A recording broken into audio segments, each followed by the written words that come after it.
আয়াত ৮ فَلَمَّا جَاءَهَا نُودِيَ أَن بُورِكَ مَن فِي النَّارِ وَمَنْ حَوْلَهَا وَسُبْحَانَ اللَّهِ رَبِّ الْعَالَمِينَ। অতঃপর তিনি যখন সেটার কাছে আসলেন তখন ঘোষিত হল, বরকতময় যা আছে এ আলোর মধ্যে এবং যা আছে এর চারপাশে, আর সৃষ্টিকুলের রব আল্লাহ পবিত্র ও মহিমান্বিত। তাফসির ১ নং ফুটনোটের বিবরণ। যখন তিনি গাছের কাছে আসলেন তখন তিনি ভয়ানক এবং আশ্চর্যজনক এক দৃশ্য দেখতে পেলেন। তিনি সেখানে দেখতে পেলেন সবুজ গাছে আগুন জ্বলছে, আর সে আগুনে শুধু আলোর তীব্রতাই প্রকাশ পাচ্ছে। অপরদিকে গাছটিতেও সবুজতা এবং সজীবতা বেড়েই চলেছে। তারপর তিনি তার মাথা উপরের দিকে উঠালেন, দেখলেন সে নূর আকাশ পর্যন্ত ছেয়ে আছে।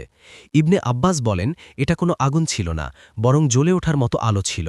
তখন মুসা আলাইহিসসালাম আশ্চর্যান্বিত ও হতভম্ব হয়ে দাঁড়িয়ে থাকলেন। আর তখনই বলা হলো, যিনি আগুনে আছেন তিনি বরকতময় হন। ইবনে আব্বাস বলেন, বরকতময় হওয়ার অর্থ পবিত্র ও মহিয়ান হওয়া, আর তার পাশে যারা আছেন তারা হচ্ছেন ফেরেশতা। ইবনে কাসির ২ নং ফুটনোটের বিবরণ। এখানে আল্লাহর বাণী বরকতপূর্ণ হয়েছে যা আছে এ আলোর মধ্যে এবং যা আছে এর চারপাশে। এর মধ্যে আলোতে কি আছে এবং আলোর চারপাশে কি আছে তা নির্ধারণ করার ব্যাপারে কয়েকটি মত রয়েছে। ১. এখানে অগ্নিতে যা আছে তা দ্বারা মুসা আলাইহিসসালামকে বোঝানো হয়েছে, আর তখন এর চারপাশে যা আছে তা বলে আশেপাশে উপস্থিত ফেরেশতাদেরকে বোঝানো হবে। বাগাভি, কুরতুবি। ২. কোনো মুফাসসির এখানে অগ্নিতে যা আছে তা বলে ফেরেশতাদেরকে উদ্দেশ্য নিয়েছেন এবং এর চারপাশে যা আছে তা বলে মুসা আলাইহিসসালামকে বোঝানো হয়েছে বলে মত প্রকাশ করেছেন। বাগাভি। ৩.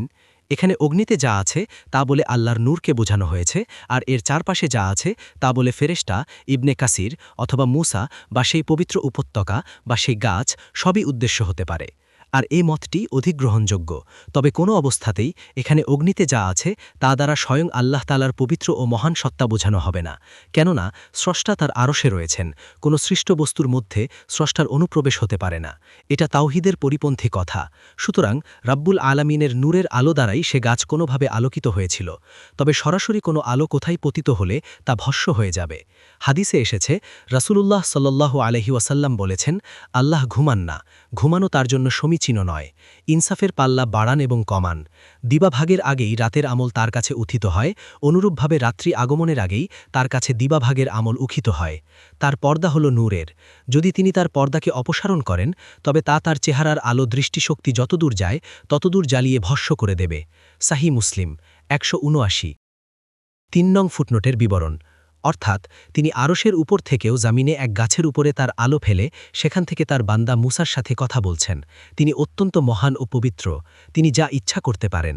তার সত্তা, গুণাগুণ এবং কার্যধারা কোনোটিই কোনো সৃষ্ট জীবের মতো হতে পারে না।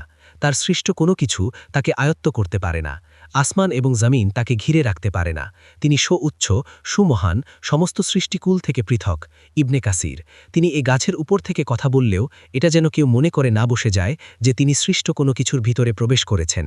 এই আয়াতাংশ বলার উদ্দেশ্য সম্ভবত এটাও হতে পারে যে দুনিয়াতে অধিকাংশ শিরক সংগঠিত হয়েছে আল্লাহ সম্পর্কে অজ্ঞতার কারণে। তার কোনো দৃষ্টি কোনো কিছুর উপর পতিত হলে মানুষ সেটাকেই ইলাহ মনে করে পূজা করতে আরম্ভ করে। যদি আল্লাহকে সঠিকভাবে তার মর্যাদা, সম্মান এবং প্রতিপত্তি দেয়া হতো তাহলে কেউ শিরকে লিপ্ত হতো না।